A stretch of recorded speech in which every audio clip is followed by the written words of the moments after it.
जरा जोरात बोला ना. जय हरी. जय हरी. जरा बरं वाटतं. जय हरी म्हणल्यानंतर सर्व आपले जवळचेच माणसं आहेत, आपल्या ओळखीचीच माणसं आहेत, हा त्याच्यातला परिचय वाटत असतो असं वाटतं.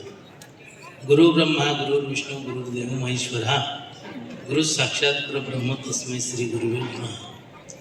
मस्तक माझा पायावरी या वारकरी संतांच्या.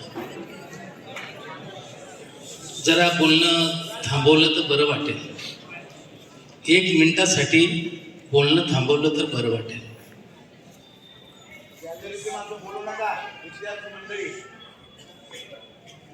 गुरुवर्य शांती ब्रह्म हृदयस्थ मारुती बाबा कुरेकर, गुरुवर्य शास्त्री महाराज, सर्व मंचावर बसलेले माझे गुरुबंधू, ज्येष्ठ श्रेष्ठ, समोर बसलेले सर्व गुरुबंधू, प्रत्येक विभागातून आलेले सर्वांना वंदन करतो.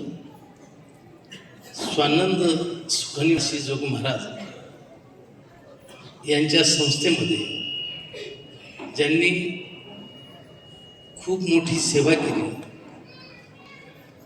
संपूर्ण जीवन ज्यांनी संस्थेसाठी समर्पण केलं, संस्था आणि मोठे बाबांचं जीवन हे एकरूप होतं, वेगळं नव्हतं.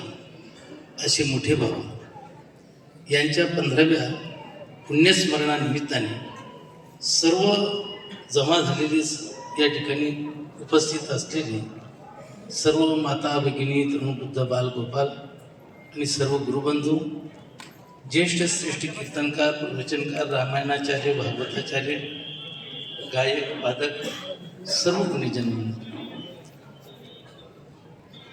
आज हा जो पुरस्कार मोठे बाबांच्या नावाने मला या ठिकाणी दिला, तो पुरस्कार माझा नसून, तो सन्मान माझा नसून, तो संपूर्ण खानदेशाचा आणि वारकरी शिक्षण संस्थेचा आहे. त्याच्यात माझं कार्य, जे कार्य माझ्या हातून झालं असेल त्याला फक्त मी एक निमित्त मात्र आहे. याला सहकार्य करणारे सर्व माझ्या पाठीमागं, की जे दिसत नाही पण ते पाठीमागं राहून खूप सहकार्य करतात आणि हाक मारली की होकारा देतात, तर अशी सर्व माझ्या पाठीमागं उभी असलेली मंडळी, तर त्यांचा हा सन्मान आहे. खरं म्हणजे भिंतीला रंग दिला जातो, भिंतीला सर्व चित्र वगैरे काढलं जातं, पण भिंत ज्याच्या आधारावर उभी राहते तो पाया मात्र खाली राहतो. त्याला कोणी प्लास्टर करत नाही, कोणी त्याला रंग देत नाही, त्याचं नाव कोणी काढत नाही, पण भिंत मात्र रंगवल्याशिवाय राहत नाही. तसं मी एक भिंत आहे, मला तुम्ही रंग देत आहेत, माझा सन्मान करतायत, पण मला घडवणारा जो पाया आहे ते मोठे बाबा, ते आमचे सर्व मारुती बाबा कुरेकर, नथुसिंग बाबा, त्याचप्रमाणे मधुकर बाबा शिंपी, त्याचप्रमाणे विठ्ठल महाराज घुले, पांडुरंग महाराज वैद्य, निकम बाबा, ही सर्व मंडळी आणि भाऊसाहेब महाराज वरुलेकर, वैकुंठवासी भाऊसाहेब महाराज, ही सर्व मंडळी हे आम्हाला घडवणारे. एक तर तिसरीचा मुलगा, पहिल्यांदा तर बाबांनी सांगितलं होतं, भाऊ तुला घेता येणार नाही, आमच्या संस्थेचा नियम आहे 7वी पास पाहिजे. म्हणलं बाबा मी 3री पास आहे, परिस्थितीमुळे शिकू शकलो नाही, मला घ्या, माझं स्वीकार. माझ्या डोळ्यातले अश्रू पाहिले आणि माझा स्वीकार केला.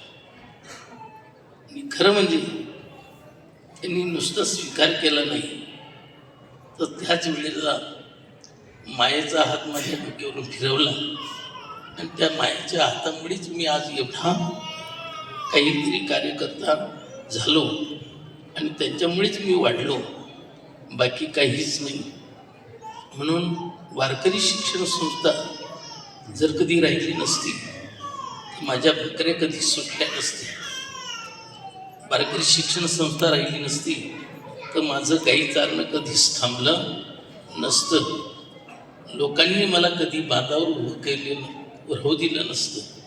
पण आज लोक आवडीनं बोलवतात आणि त्यांच्यामध्ये उभं करतात, 2 शब्द वेडी वाकडे बोलायला लावतात आणि गुरुवांच्या कृपेने 2 शब्द वेडी वाकडे बोलतो, ते लोकांना आवडतात आणि त्याच्यामुळे लोक त्यांच्यामध्ये मला उभं करतात. परंतु ही जी योग्यता प्राप्त करून दिली तर ती सर्व गुरुवर्य, सर्व मंडळी यांनी आणि वारकरी शिक्षण संस्था जोग महाराज यांनी खरं म्हणजे या ठिकाणी उभं केलेलं आहे. म्हणून हा जो सन्मान आहे हा सन्मान माझा नसून तो त्यांचाच आहे. खरं म्हणजे आई कपडे घालते आणि मुलाला मस्तपैकी पाहून तृप्त होते, तशी सर्व गुरुवर्य माझी आई आहे. त्यांनी मला कपडा घातलेला आहे आणि माझं कौतुक त्यांनी त्यांच्या डोळ्यांनी पाहिलेलं आहे आणि त्याच्यात त्यांना आनंद वाटतोय. म्हणून आत्ताचा जो पुरस्कार आहे खरं म्हणजे पवित्र व्यक्तीच्या नावाने की ज्यांनी आपल्या जीवनामध्ये कुठलाही कलंक लागू दिला नाही. जसे कपडे स्वच्छ जसं अंतःकरण स्वच्छ, असे मोठे बाबा. तर त्यांनी कुठल्याही प्रकारचा कलंक लागूच दिला नाही. त्यांच्या नावाचा हा पुरस्कार आहे आणि ज्यांच्या हातून दिला तर ते देखील अतिशय पवित्र व्यक्तिमत्व.